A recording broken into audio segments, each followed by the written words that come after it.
इंसान का जीवन चुनौतियों से भरा होता है। उसके जीवन में एक टारगेट खत्म होता है तो दूसरा शुरू हो जाता है। जीवन में आने वाली चुनौतियां या फिर कहें मुश्किलें एक झोंके की तरह होती है, जिसमें यदि कोई इंसान संभल जाता है तो वह अपने लक्ष्य को प्राप्त करता है, लेकिन इसके सामने पीठ दिखाने वाले व्यक्ति को कुछ भी हासिल नहीं होता है। मुश्किल भरे वक्त में इंसान को कभी भी घबराना नहीं चाहिए, बल्कि उसे खुद को बेहतर बनाते हुए उनका साहस के साथ मुकाबला करना चाहिए। मुश्किल भरा समय कभी भी चिंता करने के लिए नहीं होता है, बल्कि चिंतन करने के लिए होता है। मुश्किल समय में न सिर्फ खुद की बल्कि अपने और पराये की पहचान होती है। ऐसे में यदि अपनों पर मुश्किल भरा समय आए तो हमारी जिम्मेदारी बनती है कि हम उसके साथ मजबूती के साथ खड़े हों।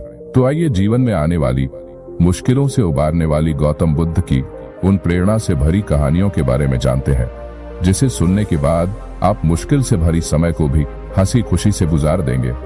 एक समय की बात है जब गौतम बुद्ध कौशाम्बी नगर में रह रहे थे। वहां की रानी गौतम बुद्ध का अलग अलग तरीकों से अपमान करती थी। रानी ने अपने कुछ लोग बुद्ध को अपमानित करने के लिए और परेशान करने के लिए उनके पीछे लगा दिए थे। रानी के आदेश पर वे सभी लोग बुद्ध का विरोध कर रहे थे, लेकिन बुद्ध ने किसी से कुछ नहीं कहा। उस समय बुद्ध के साथ उनका एक शिष्य भी था, उसका नाम अंगद था। अंगद ने बुद्ध से कहा, मैं लगातार देख रहा हूं कि ये लोग जानबूझकर हमारा अपमान कर रहे हैं। जहां हमारा अपमान होता है ऐसी जगह हमें नहीं रुकना चाहिए। बुद्ध ने अंगद से पूछा, हम कहाँ जाएंगे? अंगद ने कहा, किसी और जगह चले जाएंगे जहां ऐसे लोग ना हो। बुद्ध बोले, अगर वहां भी ऐसी ही परेशानियां बनी तो फिर कहाँ जाएंगे और हम कब तक भागते रहेंगे? अपमान भी एक समस्या है। हम अहिंसा, धैर्य के साथ विनम्रता और शालीनता से ऐसे लोगों का सामना करेंगे। दोस्तों, परेशानियां हर जगह है, हम परेशानियों से बच नहीं सकते, इसीलिए समस्या चाहे कैसी भी हो हमें उसका सामना करना चाहिए। एक समय की बात है, गौतम बुद्ध का एक खास शिष्य दीपक आश्रम में अपना काम करता और काम पूरा होने के बाद वह एकांत में चला जाता था। वह किसी से ज्यादा बातचीत भी नहीं करता था। जब दीपक एकांत में ज्यादा रहने लगा तो अन्य शिष्यों को लगा कि इसे घमंड हो गया है। शिष्यों ने बुद्ध से दीपक की शिकायतें करनी शुरू कर दी। एक दिन बुद्ध ने दीपक से सभी शिष्यों के सामने पूछा, तुम ऐसा क्यों करते हो? दीपक बोला, आपने कहा है कि कुछ दिनों में आप ये संसार छोड़ देंगे, तो मैंने ये विचार किया है कि आप चले जाएंगे तो हमारे पास सीखने के लिए क्या रहेगा। इसीलिए मैंने ये तय किया कि मैं एकांत और मौन को समझ लूं, ठीक से सीख लूं। ये दो काम आपके जीते जी मैं करना चाहता हूँ। तब बुद्ध ने अन्य शिष्यों से कहा, तुम सभी ने देखा कुछ और समझा कुछ। तुम्हारी आदत है कि तुम दूसरों की बुराई करते हो, इसीलिए तुम सभी ने दीपक की अच्छी बात को भी गलत रूप में लिया। दोस्तों, गौतम बुद्ध की यह प्रेरणा हमें सिखाती है कि हमें किसी व्यक्ति को ठीक से जाने बिना उसके बारे में कोई राय नहीं बनानी चाहिए। एक समय की बात है जब एक दिन बुद्ध के शिष्य अंगद ने पूछा, आप प्रवचन देते समय ऊंचे स्थान पर बैठते हैं और सुनने वाले नीचे बैठते हैं, ऐसा क्यों? तब गौतम बुद्ध ने अंगद से कहा, एक बात बताओ, क्या तुमने कभी किसी झरने से पानी पिया है? अंगद बोला, हाँ, मैंने झरने से पानी पिया है। बुद्ध ने पूछा, तुमने पानी कैसे पिया? अंगद ने कहा, झरना ऊपर से बह रहा था, मैं झरने के नीचे खड़ा हो गया और पानी पी लिया। बुद्ध बोले, अगर झरने से पानी पीना है तो नीचे ही खड़े होना पड़ेगा। जो सत्संग, कथा या प्रवचन होता है उसमें कहने वाला ऊपर बैठता है। उस कथा का संदेश ग्रहण करना है तो सुनने वाले को नीचे ही बैठना होगा। नीचे बैठने से हमारे स्वभाव में विनम्रता आती है, हमें अच्छी बातों को जीवन में उतारने की प्रेरणा मिलती है। ऐसा करने से हमारा घमंड दूर होता है। दोस्तों, गौतम बुद्ध इस उपदेश के माध्यम से कहना चाहते हैं कि अगर कोई अच्छी बात सीखना चाहते हैं तो सबसे पहले अहंकार छोड़ देना चाहिए।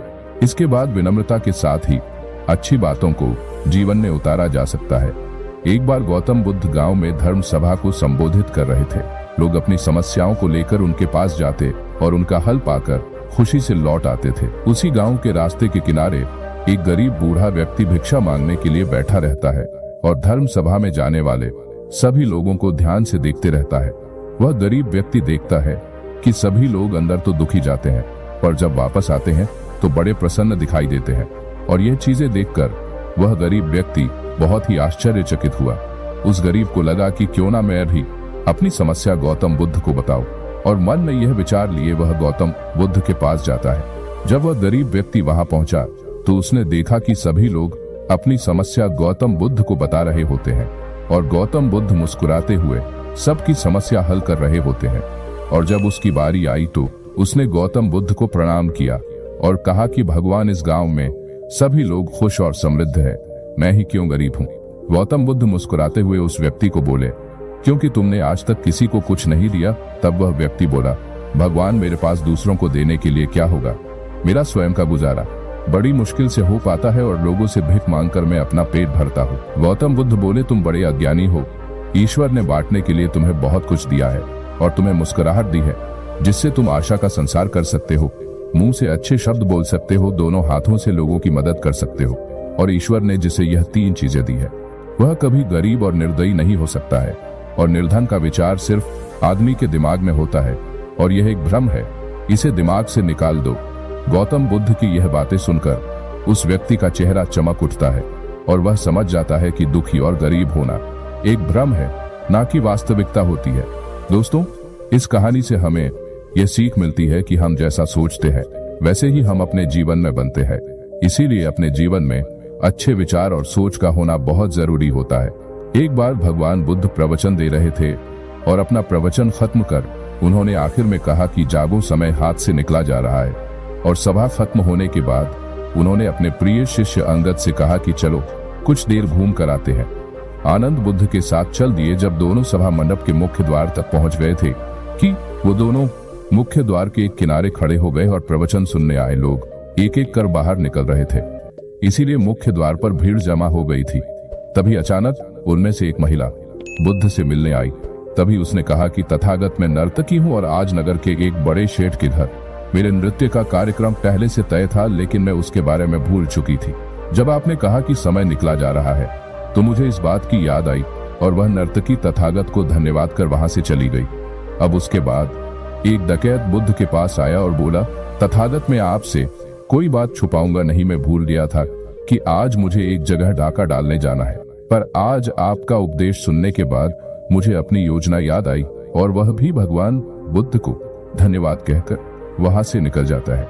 डकैत के जाने के बाद धीरे धीरे चलकर एक बूढ़ा व्यक्ति बुद्ध के पास आया और कहा कि तथागत जिंदगी भर बुनियादी चीजों के पीछे भागता रहा, अब मौत का सामना करने का दिन नजदीक आ रहा है। तब मुझे लगता है कि सारी जिंदगी यूं ही बेकार हो गई। आपके बातों से आज मेरी आंखें खुल गई और आज से मैं अपने सारे मोह माया छोड़कर निर्वाण के लिए प्रयत्न करना चाहता हूँ। जब सब लोग चले गए तब बुद्ध ने अंगद से कहा, मैंने एक ही प्रवचन दिया लेकिन उसका हर किसी ने अलग अलग मतलब निकाला और जिसकी जितनी झोली होती है उतना ही दान वह समेट पाता है। दोस्तों, इस कहानी से हमें सीख मिलती है कि निर्वाण प्राप्ति के लिए भी मन की झोली को उसके लायक होना होता है। इसके लिए मन का शुद्ध होना बहुत जरूरी होता है। एक बार एक राजा गौतम बुद्ध के पास आया, लेकिन उस समय आश्रम में बहुत भीड़ थी। तभी राजा ने बुद्ध से आग्रह किया कि वह उनसे एकांत में कुछ कहना चाहता है। तब बुद्ध बोले, सर्वत्र एकांत है और तुम्हें जो बोलना है वह यही बोलो। तब राजा बोला कि मैं संन्यास लेना चाहता हूँ। यह सुनकर बुद्ध थोड़ा गंभीर हो गए। वे बोले कि तुम्हें सन्यासी होने के लिए और दीक्षा देने से पहले मेरी एक शर्त का पालन करना होगा। राजा ने कहा कि जब दीक्षा लेनी है और संन्यास्त होना ही है तो सब शर्तें मंजूर है। बुद्ध ने राजा को आदेश दिया कि अपने कपड़े और जूते उतारकर अपने राजधानी के राजमार्ग पर स्वयं को जूते मारते हुए चक्कर लगा कर आओ। अब राजा ने वही किया और उसके चले जाने पर शिष्य ने बुद्ध से कहा कि जब हम दीक्षा लेने आए थे तब आपने ऐसी कठोर शर्त नहीं लगाई थी और आप स्वयं करुणा अवतार है, फिर राजा के साथ ऐसा कठोर व्यवहार क्यों? तब गौतम बुद्ध ने कहा, जब तुम लोग संन्यास लेने आए थे तो तुम्हारे अहंकार बहुत बड़ा नहीं था, इसलिए तुमसे द्वार द्वार भिक्षा मांगकर ही काम बन गया था। पर यह तो राजा है और इसका अहंकार भी बड़ा है, इसीलिए महारोग की दवाई भी अधिक शक्तिशाली होनी चाहिए। और राजा जब इस दशा में अपने ही प्रजा के सामने से गुजरेगा तो उसका अहंकार खत्म हो चुका होगा। राजा ने शाम तक शर्त पूरी कर ली और बुद्ध के पास आकर कहने लगा, तथागत मुझे दीक्षा देकर अब तो संन्यास्त करे। तभी बुद्ध ने राजा के सर पर मुकुट रखा और कहा कि अब तुम्हें संन्यास लेने की जरूरत नहीं है, अब तुम जाओ और स्वामी भाव छोड़कर सेवक भाव से राज्य करो। दोस्तों, इस कहानी से हमें यह सीख मिलती है कि कभी भी जीवन में ज्यादा घमंडी नहीं बनना चाहिए, क्योंकि वही हमारे दुख और असफलता का कारण होता है। आपको गौतम बुद्ध की कहानियां कैसी लगी हमें कमेंट करके जरूर बताएं और ऐसे ही प्रेरणादायक कहानी सुनने के लिए हमारा YouTube चैनल शराफत इंस्पिरेशन को तुरंत सब्सक्राइब कर ले। दोस्तों, आपका इस वीडियो में अंत तक बने रहने के लिए धन्यवाद। फिर मिलते हैं ऐसे ही अद्भुत प्रेरणादायक कहानियों के साथ। जय हिंद।